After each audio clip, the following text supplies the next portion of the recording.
As ações diretas, e já havia maioria para declarar constitucional tanto a regra de transição quanto a regra definitiva, as ações diretas diziam sobre a constitucionalidade do texto, mas não adentravam a interpretação que foi dada já, e o plenário já definiu essa questão no RE 1.276.977, que é o próximo da pauta, o plenário, mantendo a constitucionalidade dos dispositivos legais, fixou uma regra que permitia ao segurado não ser prejudicado pela aplicação da regra de transição.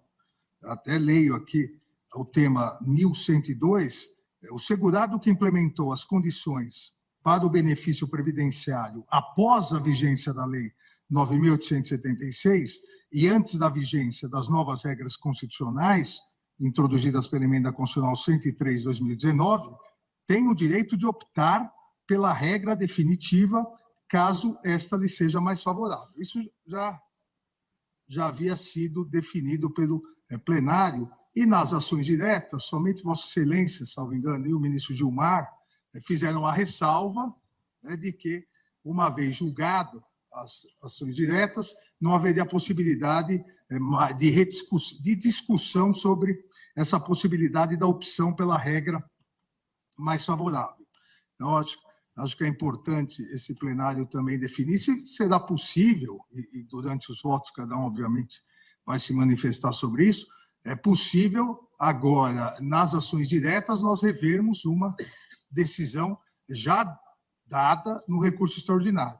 E, obviamente, isso é importante, a fim de se garantir a segurança jurídica, porque daquela decisão do recurso extraordinário que fixou uma tese de repercussão geral para esse momento hoje em que analisaremos a ADI, houve mudança significativa do plenário.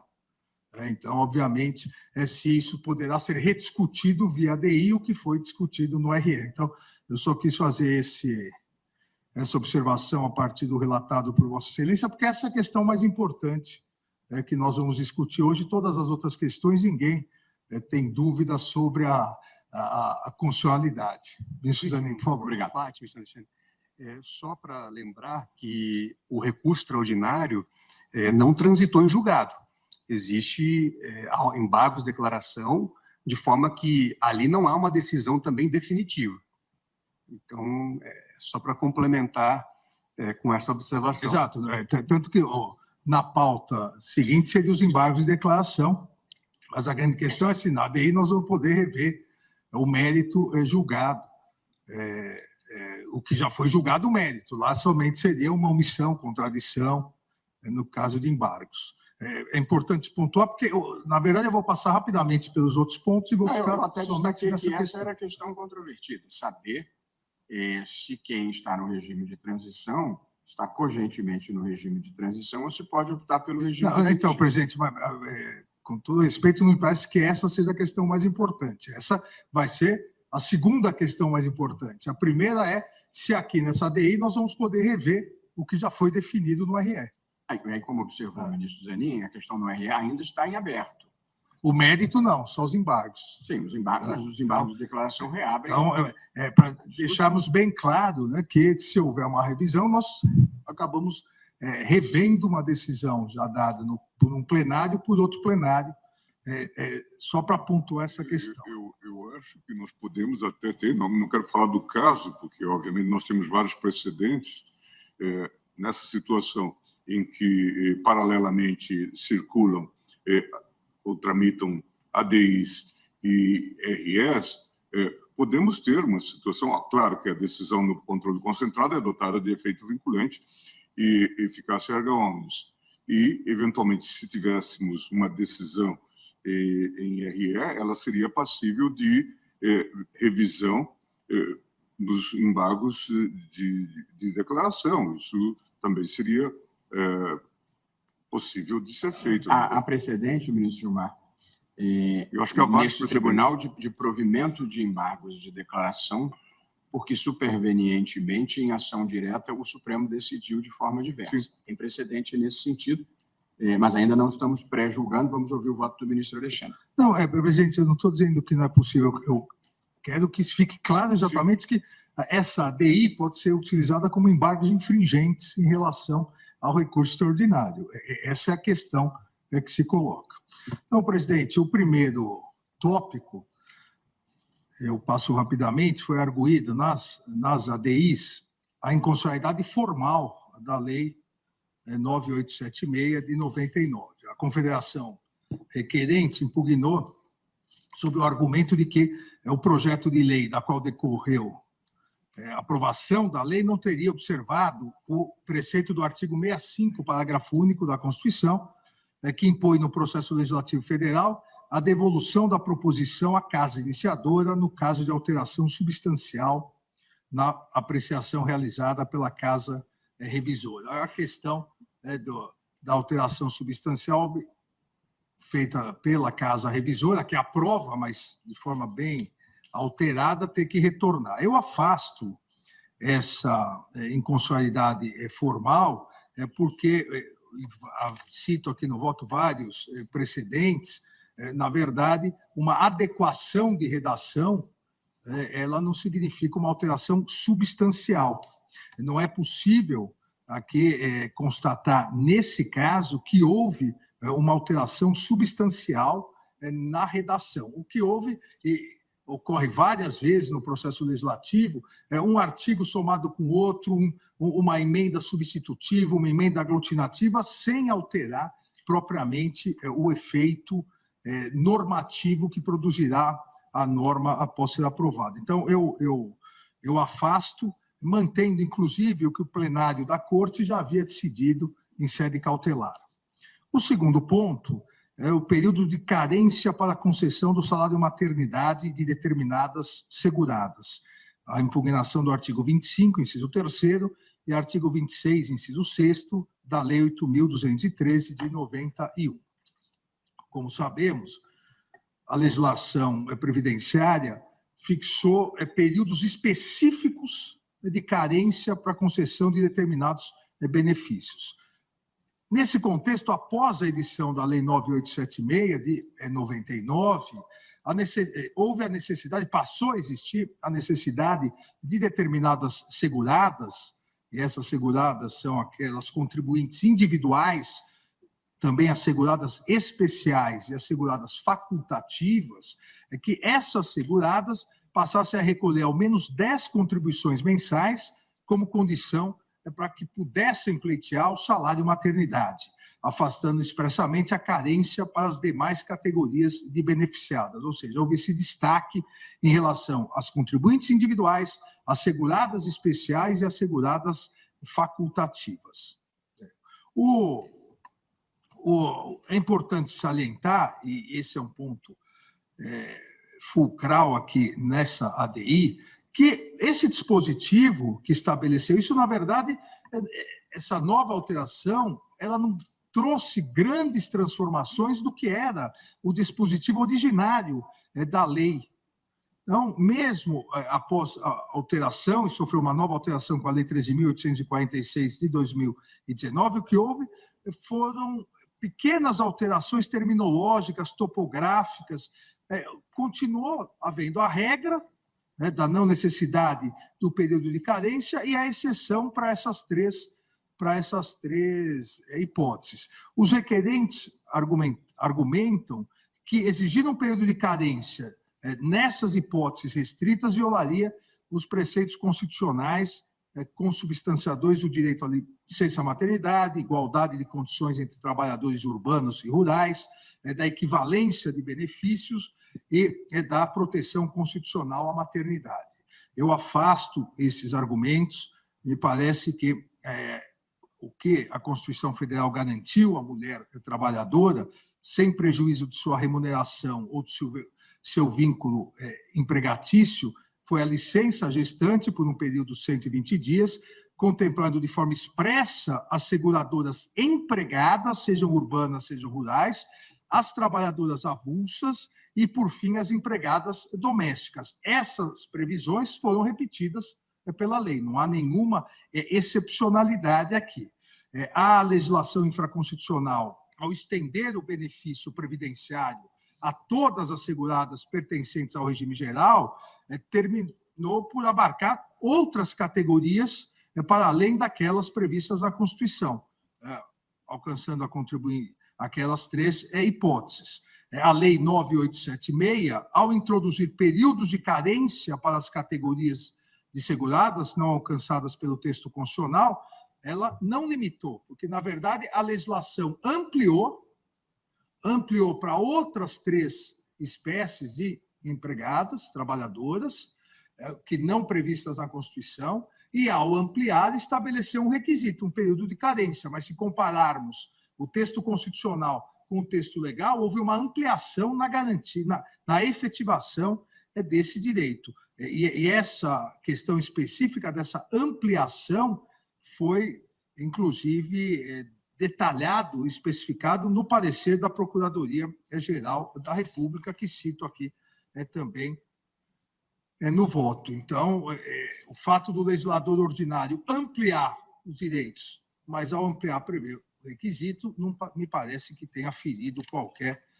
preceito constitucional. Então, também afasto a inconstitucionalidade e julgo constitucionais os artigos 25.3 e 26.6 da Lei 8.213, na redação dada pela Lei 9.876, de 99. O terceiro ponto impugnado é o fator previdenciário, o artigo 29, parágrafos 6º, 7º, 8º e 9º da Lei 8.213, de 91. Aqui, ao introduzir um fator previdenciário à sistemática do regime de previdência, o que se estabeleceu foi uma dinâmica, uma nova dinâmica para a concessão dos benefícios da aposentadoria por idade e da aposentadoria por tempo de contribuição. Se dilatou o tempo de permanência em atividade exigido dos segurados, como contraponto a uma ausência de idade mínima para a obtenção desses benefícios. Então, aquelas hipóteses onde não há uma idade mínima, se estendeu o tempo de permanência em atividade. A reforma inicialmente promovida pela Lei 9876, a Lei de Benefícios, incorporou, entre outras, as seguintes modificações. No caso de concessão de aposentadoria por idade e aposentadoria por tempo de contribuição, o benefício será calculado multiplicando-se a média de 80% dos salários de contribuição pelo fator previdenciário.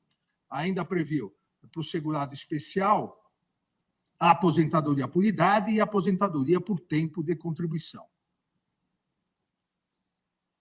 que deveriam também ser calculadas mediante a multiplicação de uma base de cálculo correspondente a essa média de 80% de suas maiores contribuições pelo fator previdenciário.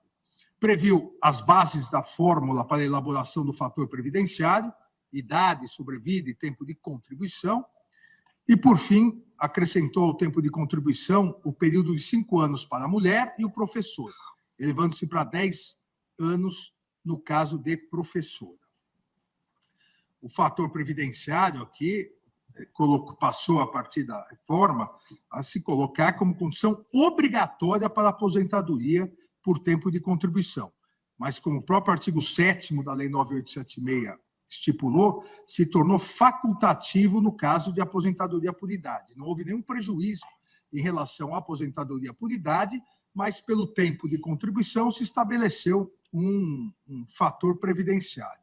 Isso sofreu uma ligeira alteração com a Lei 11.718, de 2008, que modificou o cálculo do salário de benefício do segurado especial, porque afastou, nessa hipótese, a incidência do fator previdenciário, mas manteve todas as regras introduzidas anteriormente pela lei discutida 9876, de 99. Ainda houve, cito no voto, alteração pela Lei 13.183, a previsão facultativa ao segurado prestes a obter a aposentadoria por tempo de contribuição, de afastar a aplicação do fator previdenciário desde que tivesse, era conhecida a regra 85-95, desde que tivesse alcançado determinada soma de idade e tempo de contribuição. Aí seria possível afastar o fator previdenciário. A recente reforma, agora não tão recente, promovida pela Emenda Constitucional 103 de 2019, eliminou a hipótese de aposentadoria somente por tempo de contribuição e consolidando, né, a inativação programada que atualmente requer tanto uma idade mínima quanto um período mínimo de contribuição para sua concessão. O fator previdenciário, que antes era aplicado de forma obrigatória, no caso de tempo de contribuição e de maneira facultativa na aposentadoria por idade, subsistiu, contudo, a título de ilustração, na regra de transição aplicada ao segurado, a quem ainda faltasse um pouco, um período, um lapso pequeno para se aposentar por tempo de contribuição. E cito aqui os artigos referentes à nova emenda constitucional. Em síntese, os autores de ambas as ações, o que argumentam é que a sistemática de cálculo introduzida pelo fator previdenciário acabaria por mesclar critérios distintos para a concessão da aposentadoria, violando a vedação de requisitos diferenciados para sua concessão e ofendendo o direito à atualização dos salários de contribuição para o cálculo do benefício, além de promover retrocesso social. Ocorre, presidente, que o Supremo Tribunal Federal, em mais de uma oportunidade, já em várias oportunidades, compreendeu válido fator previdenciário, tal qual introduzido no sistema securitário pela Lei 9.876, e reconheceu várias vezes, tanto na via concentrada, no controle abstrato de constitucionalidade, quanto em sede de repercussão geral. Relembro aqui sobre a relatoria do ministro Dias Toffoli, a repercussão geral no recurso no RE 1.221.630, onde se afirmou na tese constitucional o fator previdenciário previsto no artigo 29 caput, incisos e parágrafos da Lei 8213 de 91, com a redação dada exatamente pelo artigo 2º, da Lei 9.876. Então, isso já havia sido definido pelo Supremo Tribunal Federal em sede de repercussão geral, exatamente porque o elemento discriminador não é inconstitucional. O que se faz é determinada idade, quem não chega àquela, o que se fazia é determinada idade, quem não chega àquela idade e tempo de serviço é ainda um fator aqui previdenciário importante para adequar idade com tempo de serviço. Então, afasto também a inconstitucionalidade. E, finalmente, presidente, e agora sim, a questão da norma de transição na aplicação do fator previdenciário. O que... E aqui o objeto principal dessa discussão, e a mesma discussão, na verdade, essa norma de transição, artigo 3º, 5º, 6º e 7º da Lei 9.876, já havia obtido 5 votos pela constitucionalidade, na verdade, 7 votos pela constitucionalidade, realmente não há inconstitucionalidade, seja na regra definitiva, seja na regra de transição, e dos 7 votos, somente 2, de Vossa Excelência e do ministro Gilmar Mendes, acabaram também analisando e assentando que a declaração de constitucionalidade, especificamente do artigo 3º, obstaria a possibilidade de afastar a regra de transição, inclusive nas hipóteses tratadas no recurso extraordinário. Então, a questão é, a regra de transição é constitucional. Aqui me parece que nem há necessidade de uma discussão maior. A regra de transição é constitucional, porque a regra de transição, desde os debates legislativos, passando pelos debates no Supremo Tribunal Federal, no julgamento da repercussão geral, a regra geral, o que ela pretendia, o que ela pretende a regra geral não, a regra de transição, o que ela pretende é beneficiar o segurado. Então, se fez uma regra de transição para que ele não fosse prejudicado em determinados casos. Ocorre que, na aplicação da regra de transição, determinados segurados tiveram prejuízo. E a questão que se coloca, inclusive em relação à constitucionalidade, é se esses que tiveram prejuízo, eles poderiam optar pela regra geral, pela regra definitiva. Então, olha, a regra de transição foi feita para que eu não sofresse um prejuízo. Só que, no meu caso específico, a aplicação dessa regra de transição me prejudicou. Eu opto, então, para regra geral.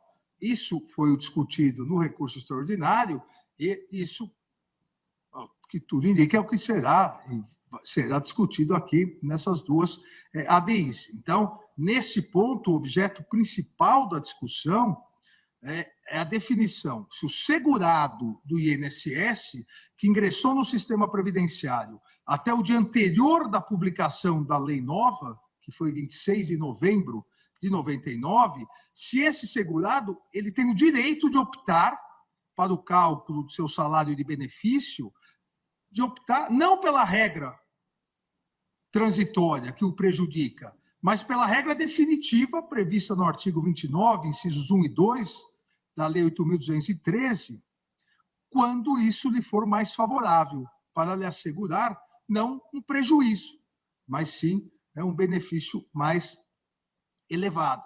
Não há aqui a discussão de se mesclar regras.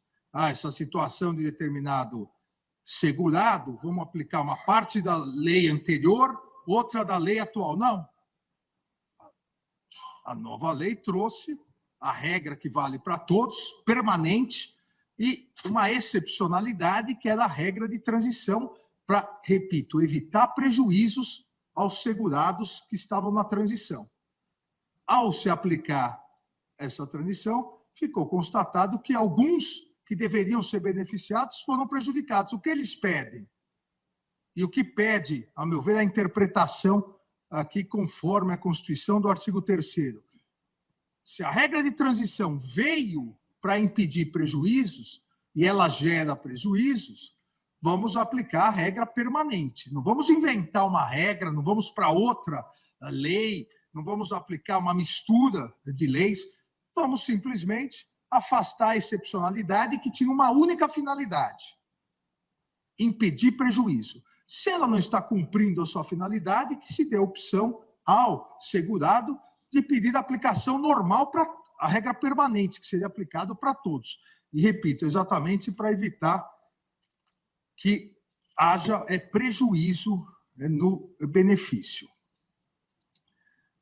Dessa forma, presidente, para aqueles todos filiados no regime geral de previdência social até a data da publicação da lei, e repito, 26 de novembro de 99, criou-se uma regra de transição para excluir do cálculo do benefício os salários de contribuição anteriores a julho de 94. E por que o legislador fez isso? E as discussões legislativas todas? Porque no cálculo se pretendia evitar que aqueles salários de contribuição anteriores a julho de 95, ou seja, 5 anos e meio antes da aprovação da lei, a ideia é que esses salários iriam atrapalhar a média, porque eram salários defasados. Então, a regra de transição afasta para não gerar um prejuízo tão grande ao segurado.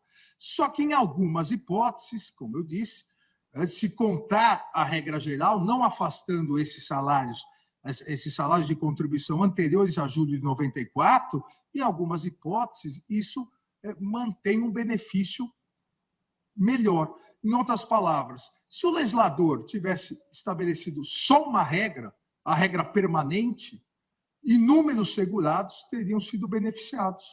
Beneficiados não. Inúmeros segurados não teriam sido prejudicados. Agora, o legislador quis ajudar, só que ao tentar ajudar, todos prejudicou muitos. Se extirpássemos a regra de transição, esses muitos teriam o mesmo tratamento. Eu faço questão de insistir nisso, porque eles não estão pedindo um tratamento especial, o mesmo tratamento de todos os demais. Vossa Excelência, me Por concede favor. uma parte, ministro Alexandre. Estamos todos aqui acompanhando atentamente o voto de Vossa Excelência, e é uma matéria que demanda essa minudência percussiente. Se bem depreendi, Vossa Excelência está a dizer que não há aplicação concomitante das duas regras, há uma possibilidade de escolha diante da situação que se apresentar por parte do segurado. É disso que... Exatamente. Não se misturam critérios, não se misturam regras.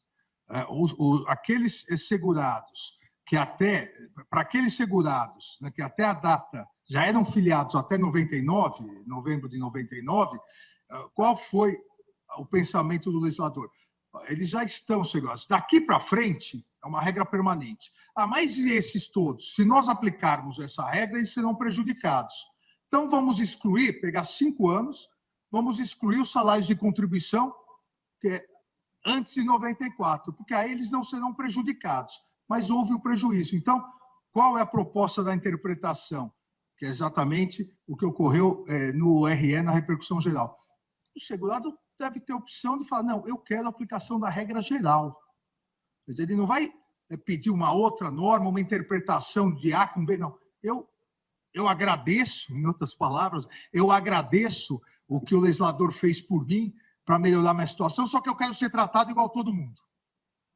Eu quero ser tratado igual a todo mundo. Eu quero a regra geral de todos os salários de contribuição, porque aí ele não é prejudicado. Exatamente isso. Não há mistura de regras. Não se mistura a regra permanente com a regra transitória. Agradeço, Vossa Excelência. Mas aqui, obviamente, para aqueles que ingressaram no sistema pós-99, aí a regra, não há opção, aí a regra sempre, a regra permanente. Mais recentemente, a reforma da Previdência, né, já citada emenda constitucional 103, de 12/11 de 2019, estabeleceu que esse limite fixado em julho de 94, que era a regra transitória, passasse a ser regra permanente até que a lei disciplinasse a matéria. E cito aqui o artigo 26. Na exposição de motivos do projeto de lei 1527, 99, convertido na lei 9.876, também de 99, a que estamos discutindo, esclareceu, veja, ministro Fachin, o porquê dessa exclusão antes de 94. A exposição de motivos fez questão de esclarecer que a intenção da regra de transição, ao excluir as contribuições anteriores a julho de 94, a intenção era preservar o valor das aposentadorias dos efeitos deletérios dos altos índices de inflação do período anterior a tal marco. Então, uma bondade que acabou virando uma maldade em muitos casos, não em todos os casos, mas, e no meu voto na repercussão geral, eu demonstrei uma bondade que se pretendia ao afastar os salários de contribuição antes de 94, em virtude da alta inflação, uma bondade que, para os casos onde o valor da aposentadoria é menor, essa bondade virou maldade. Para os valores maiores, todos os valores maiores dos segurados, eles optam pela regra de transição. Os valores menores, até 1.300, os valores menores que foram prejudicados. Porque o legislador, ele fez na média, ele contou na média. E na média, realmente, presidente, na média, a regra de transição seria boa para todos.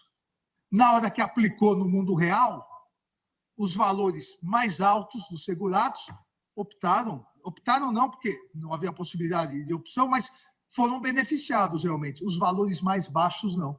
Então, o que eles pretendem é, me aplique, a bondade não serviu, me aplique a regra geral, me aplique a maldade geral, vamos dizer assim. Por favor, ministro. Peço desculpas a Vossa Excelência, me dispares, mas, portanto, depreendendo que Vossa Excelência está sustentando que não há contradição entre o que a maioria lançou o voto no recurso extraordinário e a matéria que é objeto dessas ADIs. Portanto, lá nada arrasta a compreensão para o julgamento dessas ações. Exatamente. No momento inicial, nada, porque na ADI, o que foi pedido, o que estamos julgando a regra de transição é constitucional, especificamente o artigo 3º, e já a grande maioria já tinha dito, é constitucional. Na repercussão geral, nós, por maioria, 6-5, dissemos, na verdade, os 11 disseram, o artigo 3º é constitucional. Exatamente da mesma maneira que estamos a fazer aqui. Só que, dissemos, a regra de transição é constitucional, mas, quando a regra de transição não for benéfica, na verdade, quando a regra de transição prejudicar o segurado, ele tem a opção pela permanente. Não retira a constitucionalidade da regra de transição. Porque, eu volto aqui a insistir, a exposição de motivos e toda a discussão no processo legislativo, tanto a exposição de motivo quanto a discussão, foram muito claras em dizer, antes de 94, antes de julho de 94, a inflação era muito grande. Então, isso vai prejudicar o segurado. Vamos excluir, como realmente, eu volto a dizer, prejudicaria os valores mais altos dos segurados. Mas os valores menores, eles foram prejudicados pela regra de transição. Em outras palavras, era melhor ter deixado, principalmente para aqueles que mais necessitam, era melhor ter deixado só uma regra, a regra permanente, porque aí não haveria tratamentos diferenciados e prejuízo.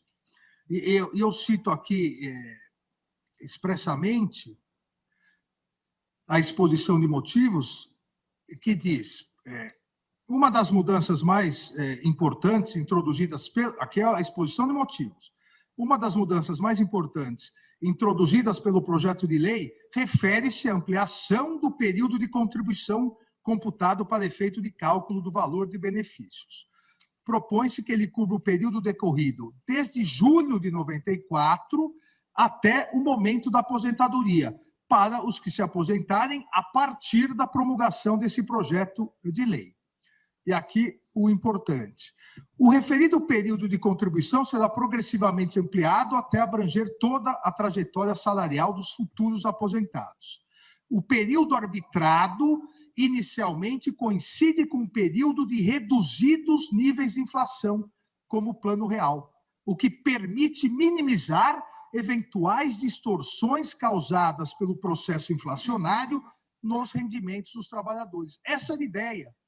Essa foi a ratio do legislador para a regra de transição.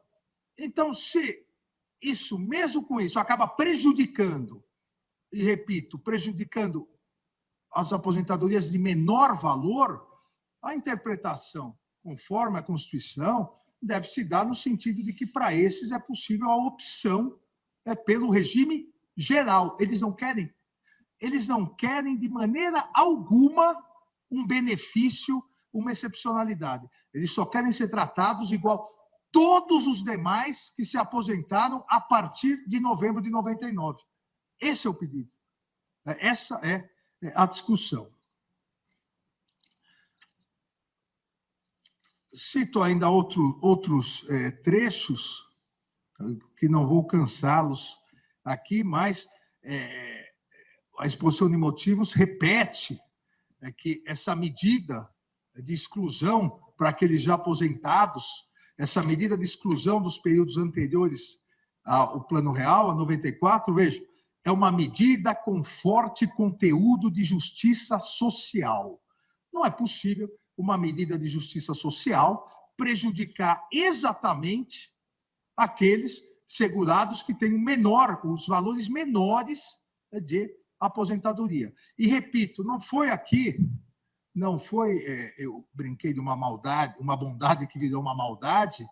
Na verdade, o erro de cálculo foi que o legislador, ao estabelecer, ele pegou a média. E, ao pegar a média, todos seriam beneficiados. Só que foram beneficiados aqueles da média para cima. Os da média para baixo, as menores aposentadorias, acabaram sendo prejudicadas. Ao analisar, porque esse assunto é de 99, então é antigo, ao analisar as leis supramencionadas, 99, as alterações, a jurisprudência do Superior Tribunal de Justiça entendia não ser possível aos que se filiaram ao regime anterior, antes da edição de 99, optar pela regra definitiva. Ou seja, essa opção o STJ entendia não ser possível no início. Mas o próprio Superior Tribunal de Justiça, a partir do julgamento no recurso especial pela sistemática dos recursos repetitivos, exatamente que deu origem ao acórdão recorrido na nossa repercussão geral, o próprio STJ, repito, em recurso especial, já na sistemática dos recursos repetitivos, revendo os precedentes anteriores, ressaltou a necessidade de interpretar-se a regra de transição de forma mais consentânea com o objetivo que orientou o legislador. Eu repito, como disse, lendo a exposição de motivos, uma regra de justiça social e a ideia de beneficiar o segurado expurgando o período pré-plano real, porque os índices inflacionários eram muito grandes.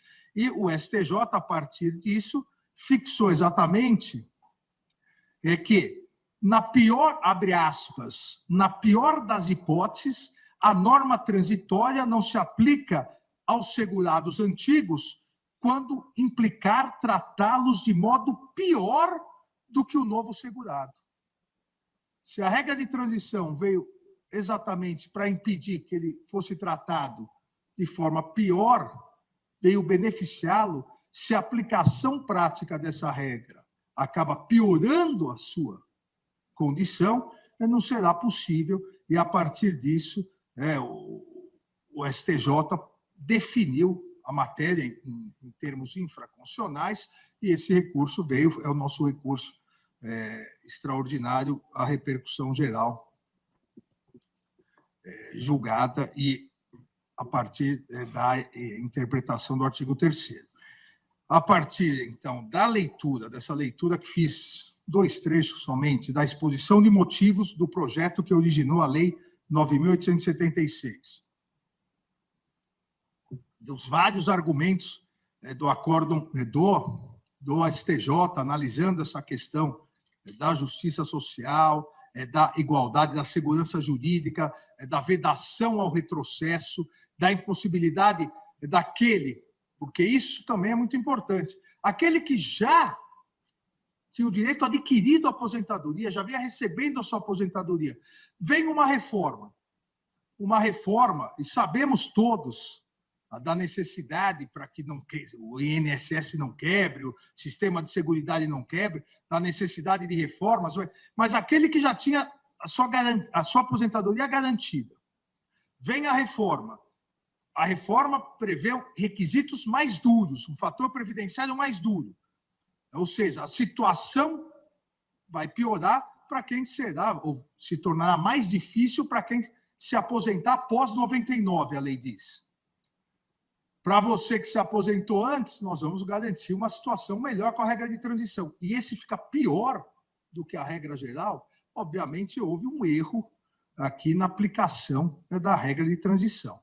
A regra transitória, a finalidade da regra transitória era favorecer principalmente os trabalhadores aposentados com menor escolaridade, com inserção menos favorável ao mercado de trabalho, que tivessem uma trajetória salarial mais ou menos linear, ou seja, os menores valores. Só que, infelizmente, isso não se demonstrou crível, real, na aplicação.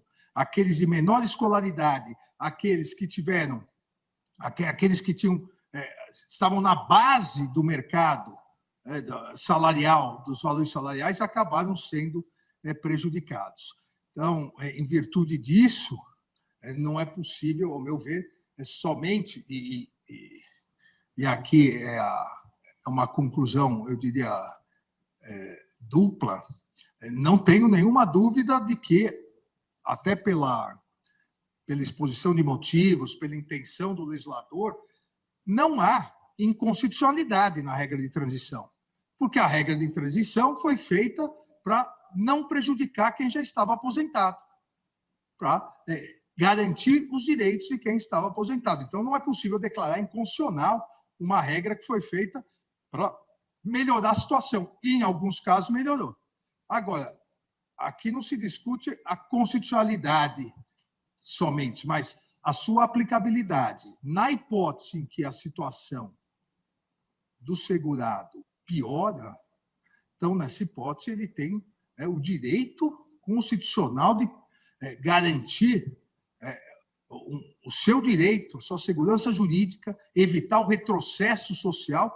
Ele tem o direito e vejam, ele tem o direito não a exigir regras que já foram revogadas, ele tem o direito a uma opção simples. Eu quero ser tratado igual todos os segurados após 99. É só isso que eu quero. Dessa forma, presidente, para não cansá-los mais, eu concluo aqui no sentido de que é constitucional também,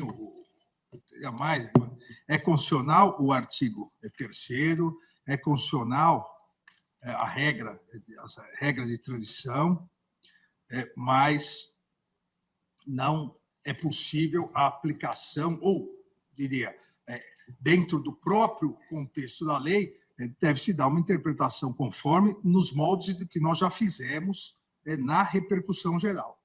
Ou seja, uma interpretação conforme no sentido de que o segurado que implementou as condições para o benefício previdenciário após a vigência da Lei 9876, de 99, e antes da vigência das novas regras constitucionais, tem o direito de optar pela regra definitiva. É só isso que ele quer, caso lhe seja mais favorável.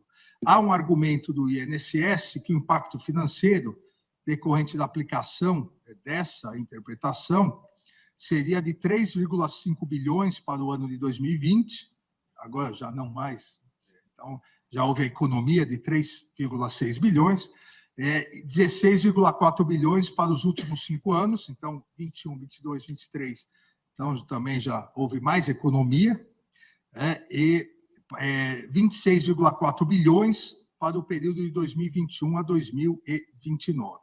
Existem 3.045.065 aposentadorias por tempo de contribuição ativas desde 2009, e essa é a previsão do INSS, que em torno de metade, exatamente a metade mais baixa, iria pedir a revisão. Em que pese os argumentos econômicos, aqui parece que é um ferimento gravíssimo ao direito de igualdade, à preservação da segurança jurídica, e o que se pretende é tão somente que se realize a opção, porque os critérios definidos foram pelo legislador. O legislador estabeleceu. Então, o legislador deve, se ele estabeleceu, o impacto gerado é o impacto do próprio legislador ao estabelecer a regra definitiva. O impacto seria muito maior se o legislador tivesse acertado, porque a regra de transição, o impacto seria maior ainda. O que houve realmente foi um erro na aplicação. Então, presidente, em resumo, aqui no dispositivo, eu julgo improcedente as ações diretas de inconstitucionalidade, tanto a 2111 e a 2110, 2111, aí acompanhando o relator, ministro Nunes Marques, ele julgou improcedentes também, de modo a declarar a constitucionalidade dos artigos 3º, 5º, 6º, 7º e 9º da Lei 9.876, bem como dos artigos 25, 26, 29 e 67 da Lei 8.213, de 91, na redação que lhes foi conferida pela Lei 9.876, em relação ao artigo 3º, com essa interpretação conforme de que o segurado que implementou as condições para o benefício previdenciário após a vigência da Lei 9876 e antes da vigência das novas regras constitucionais introduzidas pela Emenda 103/2019, tem o direito de optar pela regra definitiva, caso essa lhe seja mais favorável. É exatamente o texto aprovado pelo plenário na repercussão geral. Obrigado, presidente.